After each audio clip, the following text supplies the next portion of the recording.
கடவுள் பத்தி ஒவ்வொருத்தருக்கும் ஒவ்வொரு புரிதல் இருக்கும். என்னோட புரிதல்ல இருந்து வேணா ஒண்ணு சொல்றேன், உங்களுக்கு புரியுதான்னு பாருங்க.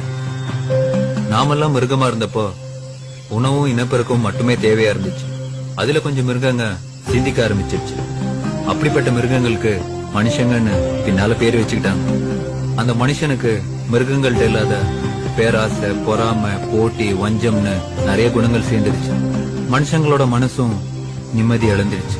அப்பதான் ஏன்டா நிம்மதியே இல்லன்னு உட்கார்ந்து அமைதியை யோசிக்கதான் கோயில்களை கட்டி வச்சாங்க.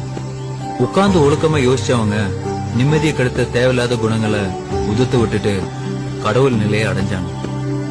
அந்த கடவுள் நிலையை அடைஞ்சவங்க கொடுத்துட்டு போன சிலபஸ் தான் திருமந்திரம், திருக்குறள், பகவத்கீதா, குர்ஆன், தம்மபதம், பைபிள்னு எல்லாம்.